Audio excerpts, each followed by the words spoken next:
civilización romana. Los orígenes de Roma. Roma está situada en el centro de la península itálica. Los romanos conquistaron los territorios que rodean el mar Mediterráneo, los desiertos africanos, hasta el norte de Europa. Vamos a hablar ahora de los pueblos prerromanos, ¿no? Son aquellos que estuvieron antes de los romanos. Cuando se fundó la ciudad de Roma hacia el siglo VIII a.C., la península itálica estaba poblada por diversos pueblos. Los griegos, que se habían asentado en las colonias del sur, la llamada Magna Grecia, los etruscos y latinos, localizados al norte y el centro de la península itálica. Y luego los cartagineses, que eran de origen fenicio, que habitaban en el norte de África, fundando colonias en la isla de Cerdeña, y por otra parte los celtas, que estaban situados más al norte.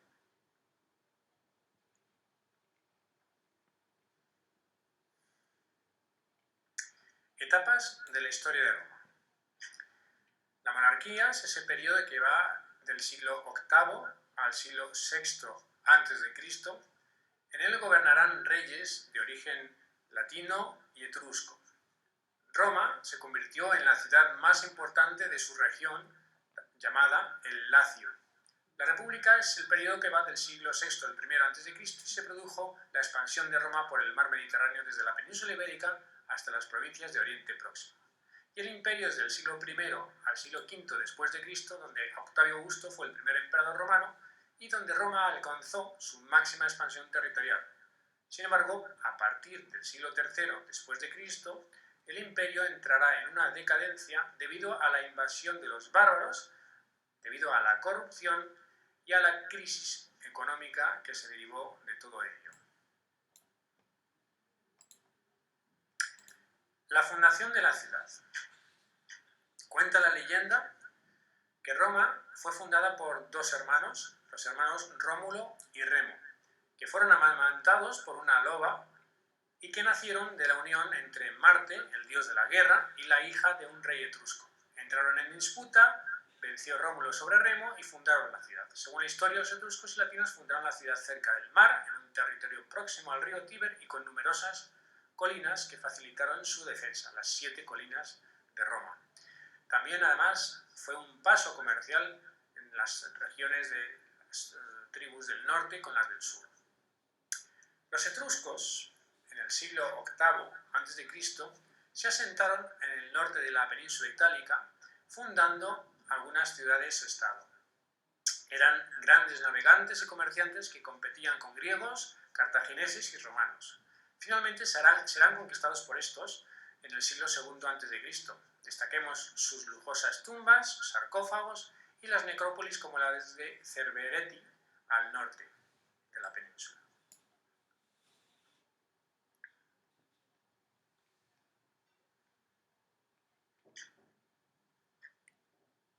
La monarquía y la república romanas.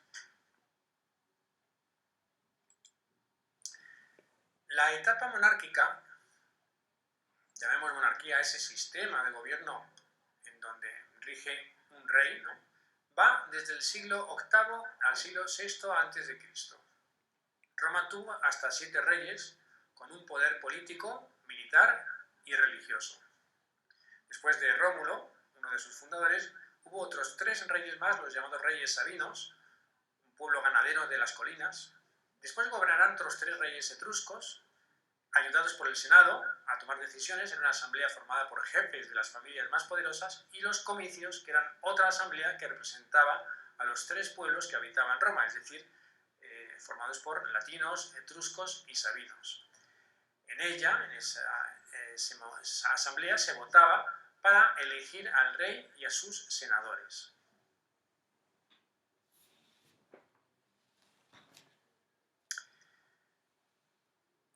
Un paso de ciudad-estado, pasó a ser una ciudad-estado, ¿no?, al convertirse en una urbe más, la más importante quizás de la región del Lacio. Roma tuvo un último rey, llamado Lucio Tarquino el Soberbio, que será expulsado en el año 509 a.C. por ejercer de forma autoritaria, y los romanos proclamarán a partir de ese momento la República. La República Romana duró 5 siglos. Tras la expulsión de aquellos reyes, el poder quedó en manos de los patricios, que eran los jefes de las principales familias romanas descendientes de los fundadores de la ciudad. El resto de la población eran llamados plebeyos, que pagaban impuestos y acudían al ejército si eran reclamados. Para evitar justamente esa concentración del poder que hubo en el tiempo de los reyes en una sola persona, repartirán las funciones políticas y judiciales entre varias instituciones. Vamos a ver algunas de ellas. Por ejemplo, las magistraturas, que estuvieron ocupadas por los patricios y no por los plebeyos, lo cual empezó a generar una serie de conflictos entre ambas sociedades, ¿no? Los principales magistrados fueron los llamados tribunos de la plebe, que defendían a los plebeyos que no podían acceder a esas magistraturas. Había 2 cónsulos que ejecutaban las leyes y dirigían el ejército, 3 cuestores que llevaban las cuentas públicas ayudados de los cónsules, los pretores que impartían justicia, los ediles, que era algo similar a nuestros alcaldes, la vida pública, y los censores que realizaban el censo, el control, el recuento de la población en función de la riqueza de estos.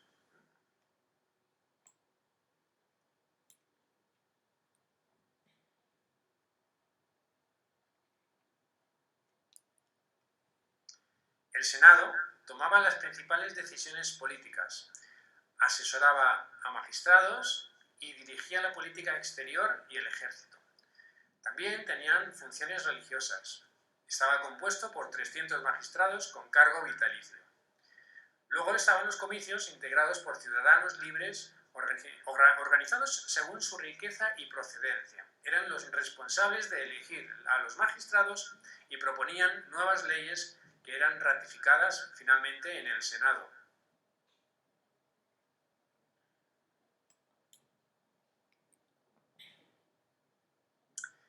Vamos a hablar ahora de la expansión por el Mediterráneo. Veamos ahora las conquistas durante el tiempo de la República. En los siglos V al siglo III a.C., Roma derrotó a los pueblos del interior de la península itálica, a los etruscos, a samnitas y a griegos, y se enfrentó además con los galos que había en el norte. Conquistó el Mediterráneo occidental y se enfrentó a Cartago, que estaba situada en el norte de África, en las llamadas guerras púnicas. Los púnicos eran los cartagineses. Durante los siglos III y II a.C., los romanos y los cartagineses combatieron en 3 guerras que acabaron con la derrota de los cartagineses en las islas de Sicilia, Córcega y el norte de África y prácticamente en casi toda la península ibérica. Irán a expandirse hacia el oriente derrotando a griegos y macedonios. Después anexionarán Siria y Egipto y el Mediterráneo pasará ahora a ser llamado Mare Nostrum. Con razón, finalmente, durante el siglo I, van a ocupar la Galia, el sur de Gran Bretaña y parte de Europa central. Hablemos ahora de la República, del paso de la República al Imperio, al periodo imperial, ¿no? ¿Qué consecuencias tuvo esa expansión territorial? Primero, que las conquistas, además de aportar dinero, tierras y esclavos para el imperio, para la República, también provocó una serie de inestabilidades porque los beneficios se repartían de forma desigual. Por ejemplo, los campesinos, que estaban arruinados por su largo servicio en el ejército, descuidando aquellas tierras para participar en política, lo derivó en varias revueltas sociales. Por ejemplo, la revuelta de los plebeyos en el siglo II, organizada por los hermanos Graco, tribunos de la plebe, que pidieron reformas por ser desfavorecidos. La rebelión de los esclavos, que fue comandada por Espartaco, un gladiador, que luchó por terminar con la esclavitud. Sin embargo, esta rebelión será sofocada en el año 71 a.C. Esta inestabilidad social hizo más influyente al ejército, lo cual hará que se incline y se inicie un periodo de violentas guerras civiles. Veamos ahora la crisis que hubo en el siglo I a.C.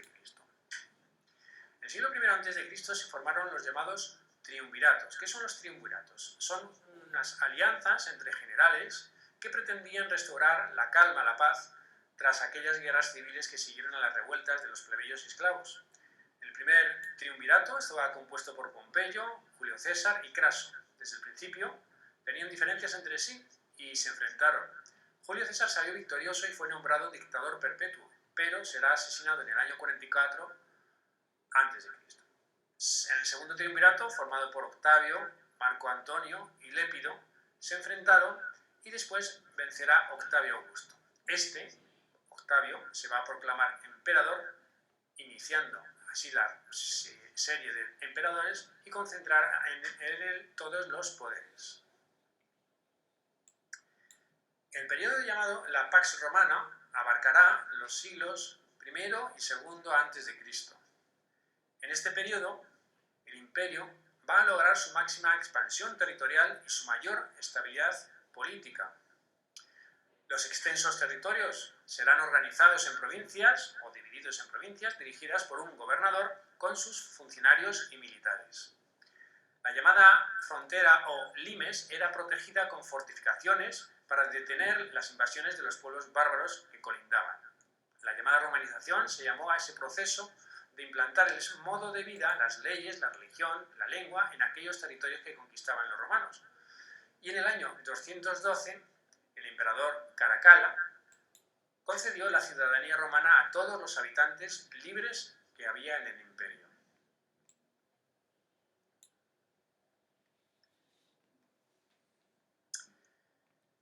Veamos ahora el nacimiento y la evolución del cristianismo.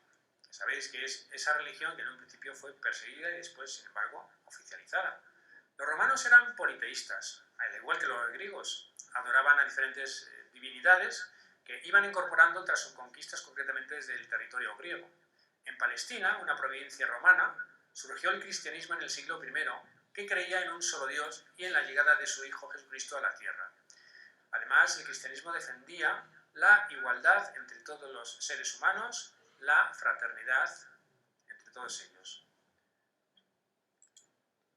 Pero los cristianos serán perseguidos durante al menos 2 siglos, serán crucificados y arrojados a las fieras en los anfiteatros romanos.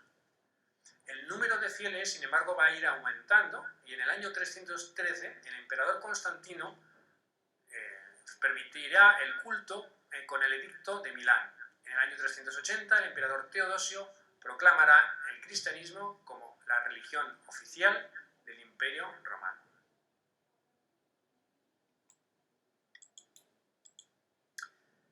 Por último, vamos a ver cómo termina el imperio, la decadencia del imperio.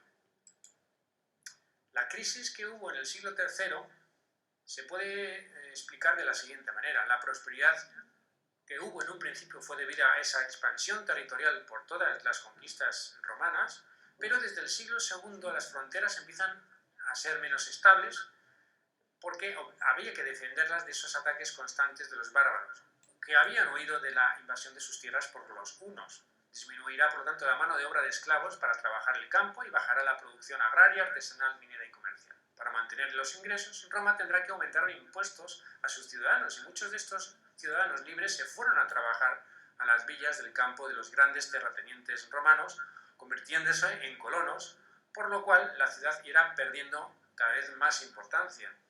Además, esa crisis afectó a la política. Muchos generales luchaban entre sí por acceder al cargo de emperador, provocando incluso asesinatos de emperadores y numerosas guerras civiles. La llegada de los pueblos germánicos, como es de esperar, se producirá por esa inestabilidad que facilitó la llegada de estos dentro de esas fronteras llamadas limes, ¿no?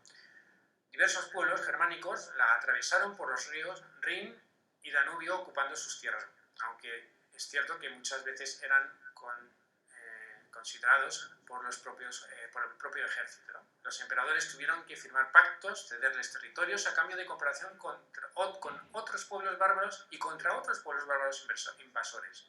Tuvieron más presencia en el ejército también los bárbaros. Por ejemplo, los godos entraron a formar parte de ese ejército romano, pero luchaban muchas veces en primera línea de batalla, lo cual provocará el rencor durante mucho tiempo del mismo ejército godo hacia los romanos. La división del imperio y la caída de Roma. El emperador Teodosio considerará que, dada la crisis económica en el imperio, lo mejor era dividir el imperio en dos. Así lo hizo entre sus dos hijos. A Honorio, que recibirá la zona occidental con capital en Roma y con una grave crisis económica, y a su hijo Arcadio, que recibirá la zona oriental con mejor administración y con capital en Constantinopla, actual Estambul. La división no mejoró la situación y en el año 410 los visigodos entraron en Limes y saquearon Roma. Finalmente, en el año 478, los érulos terminarán derrocando al último emperador llamado Rómulo Augustulo, un niño de 10 años, último emperador romano de Occidente. Desde este momento se devolverán las insignias oficiales y se puede decir que dará comienzo la Edad Media. ¿Cómo es la sociedad romana? En la evolución social, habría que decir que desde la monarquía, la sociedad romana ya era desigual. Existían 4 grupos sociales muy diferentes. Empecemos por los patricios, que hemos dicho que eran esos descendientes de familias que fundaron Roma, que controlaban además la vida política de la ciudad y que poseían la mayor parte de las tierras. Por otra parte, los plebeyos, esos ciudadanos libres, que tenían menos participación política, pero que pagaban sus impuestos y además estaban alistados en el ejército. Luego los hombres semilibres, compuestos por clientes, es decir, los que estaban al servicio de los patricios cobrando un sueldo, los libertos o esclavos, que se les había otorgado la libertad, y esos esclavos que eran normalmente prisioneros de guerra o hijos de otros esclavos. Normalmente, por supuesto, no eran libres y trabajaban en el campo o en las viviendas de los patricios. Durante la época republicana aumentaron los esclavos, surgieron otros grupos que se enriquecieron con las conquistas, como por ejemplo los caballeros llamados equites, y en la etapa imperial aumentarán las diferencias entre los ciudadanos. Hubo un grupo llamado los nobilitas, o clase rica, la clase además dirigente. Después le seguirán los caballeros, para finalmente hablar de la plebe, que estaba formado por la mayoría, eran soldados, campesinos y, por supuesto, los esclavos y los libertos, que no eran considerados ni siquiera ciudadanos. A partir del siglo III descendió el número de esclavos y se fueron convirtiendo en un bien preciado por esa escasez, ¿no? Y a partir de este siglo, sobre todo porque la influencia del cristianismo en la ética del pueblo hizo cambiar sus miradas hacia esa clase social tan depauperada, ¿no? La economía romana. Roma es una potencia económica. En la agricultura, lo que había eran pequeñas propiedades de campesinos libres que, pese a ser más frecuentes las explotaciones trabajadas por los esclavos, aún así no dejaba de haber propietarios. Explotaban todas esas tierras que Roma conquistaba y cada región se especializaba además en un producto. Por ejemplo, el aceite de oliva era propio de la península ibérica, el vino de la Galia o el trigo de Egipto. Se traía también ganadería bovina, ovina, y además había un cuidado de caballos que eran bastante demandados por el ejército. En cuanto a la minería, esta estaba en manos del Estado romano, el cual alquilaba o arrendaba cada mina que se descubría a sus particulares y las trabajaban normalmente los esclavos, claro. Las actividades artesanales eran trabajadas por hombres libres y también por esclavos.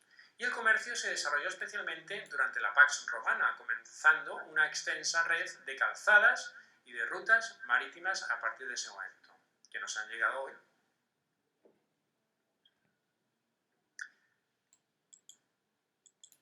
La alimentación de los romanos era distinta en función de la clase social a la que uno pertenecía. Por ejemplo, las clases más adineradas incluían la carne y el pescado. Celebraban grandes banquetes que llegaban a tener hasta 7 platos y, por supuesto, abundante vino.